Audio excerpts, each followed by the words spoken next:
Salut, salut! J'ai envie d'éternuer. Chut! Bon alors avant que tu dises quoi que ce soit, je sais ma chambre n'est pas rangée, d'habitude je la range avant chaque vidéo et très rapidement dans la semaine ça redevient comme ça. Mais là j'ai juste pas eu le courage. D'ailleurs on m'a demandé si c'était un fond vert, sachez que non, j'ai pas eu non plus le courage de faire un grand effort vestimentaire. Du coup j'ai opté pour un très saillant petit One Piece kangourou. On mise sur le confort aujourd'hui. C'est élégant quand même, hein, y a pas à dire. Il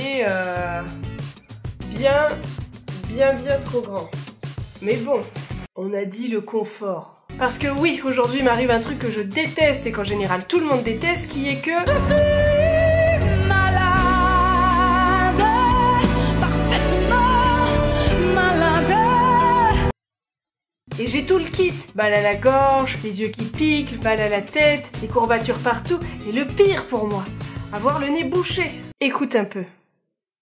Et oui, j'appelle toujours ma mère de la même façon, si tu ne comprends pas ce que je veux dire, c'est là. Allô? Oui, c'est moi. Manoun, je suis malade. Et puis pire, j'ai le nez bouché. Ah mon Dieu, si t'as le nez bouché, tu dois être chiante, hein. Et puis pas qu'un peu, hein. En vrai, je le suis pas. Enfin si, un peu. Mais c'est que quand j'ai le nez bouché. Quand je peux pas respirer par le nez, ça me rend légèrement agressive. Tout petit peu comme ça. Mais sinon, je suis super agréable. J'attends juste que ça se passe. Ça va passer. Certaines personnes, quand elles ont un rhume, c'est comme si elles étaient proches de la mort. Et faut le dire, c'est quand même beaucoup plus souvent les gars que les filles. Mon ex, par exemple, avec qui je m'entends toujours très bien d'ailleurs, sauf peut-être après cette vidéo, quand il était malade, c'était quelque chose, et il avait tendance à me mettre ça sur le dos. Bon, parfois c'était vrai, vu que j'avais été malade juste avant. Mais pour une otite, non. C'était pas moi. Il avait qu'à mettre une tuque, une otite, c'est pas contagieux. Et pendant 3-4 jours, j'avais le droit à ça. Oh, ma tête! Oh, ma gorge, puis j'ai froid. Oh, c'est sûr, j'ai de la fièvre. Faut peut-être aller voir un médecin, non? D'ailleurs, en parlant de fièvre, mes parents étaient un peu du style... Ah non, si t'as pas de fièvre, tu vas à l'école. Mais j'avais... Ma tête me fait tellement mal. C'est une épreuve. Mais j'avais presque jamais de fièvre, même quand j'étais complètement épuisée. Donc aujourd'hui, je l'avoue, maman, j'ai mis mon front sur le radiateur pour qu'il paraisse plus chaud, et j'ai mis le thermomètre sous le robinet d'eau chaude pour arriver à un petit 38,5. Ça fait du bien de l'avouer. Mais j'étais quand même vraiment malade, c'est juste que j'avais pas de fièvre. Au moment où tu regardes cette vidéo, ma mère m'a déjà très fortement possiblement appelé. Très fortement possiblement. Il y a deux catégories de malades, ceux qui vont se moucher et ceux qui vont renifler. Les renifleurs me dégoûtent quand même beaucoup. Moi je suis du style à me moucher 500 fois dans la journée quand je suis malade et à stocker mes mouchoirs dans mes poches si j'ai pas de poubelle à proximité. Ou dans la poche de mon One Piece kangourou. C'est quand même bien pratique. Je sais c'est pas super propre mais j'utilise pas non plus un mouchoir en tissu. Ça c'est vraiment dégueu. Et pour que ça se propage pas, essaye de te laver les mains le plus souvent possible et ne pas faire la bise à tout le monde. Sauf si tu veux en contaminer 2-3. J'ai chaud...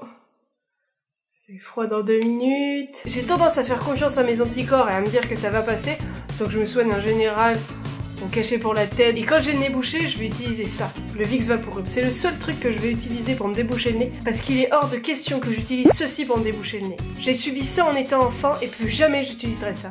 Cette espèce de pipette qu'on t'injectait dans le nez, plus jamais.